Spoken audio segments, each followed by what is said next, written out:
Nakilala na po ng pulisya ang mga suspect sa pambubugbog na ikinamatay ng isang OFW nitong weekend.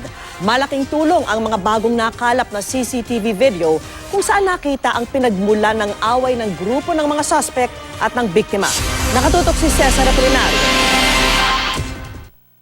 Sa unang CCTV video na nakuha ng pulisya kuha ng bar pasado alas 2 ng madaling araw nitong Sabado kung saan galing si Abigail Gino Basas at dalawang lalaking kasama niya. Makikita sa video na may nakasagian si Basas habang palabas. Kaya kinumpronta ng lalaki ang grupo ni Basas. Sa video makikitang tinuturo pa ng lalaki si Basas. Sa isa pang video makikita ang paglapit ng lalaking nakasagian ni Basas na lumapit sa kasama niyang nasa table at may ibinulong. Ilang segundo pa, tumayo ang mga kasama at patakbong lumabas ng bar.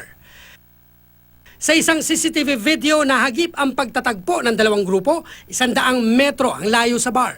Sa bugbugang ito, napatay si Basas. Sugatan naman at nagpapagaling sa ospital ang kasama nitong nakilalang si Lloyd Melvin Lizondra. Simpleng sagian na nagresulta dun sa bugbugan, mga lasing. Hindi natin masigurado kung sinadya bang banggain nung victim yung suspect. But definitely, itong suspect, ang tingin niya binangga siya. Ang artist sketch na inilabas ng pulisya, match daw sa description ng saksi sa lalaking nakasagian ni Basas.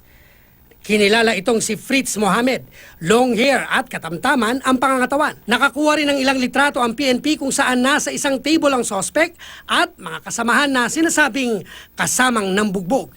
Kinilala ito na sina Cyril Rada, Earl Grande at isang alias Jamil. Bukod sa 4, kasama rin kakasuhan ng murder at frustrated murder ang 2 pang lalaki at 4 na babaeng kasama ng nambugbog na suspect. Makita natin dito ngayon, yung grupo nila, sila actually yung sumugod dun sa crime scene. All of them could be considered as suspects on this murder case. We want you to report to our office, particularly sa Criminal Investigation and Detection Unit, to give your statement to shed light on what has happened here. Nakaburol ngayon si Basas sa kanilang bahay sa Quezon City. Cesar Apolinario, Nakatutok, 24 Oras.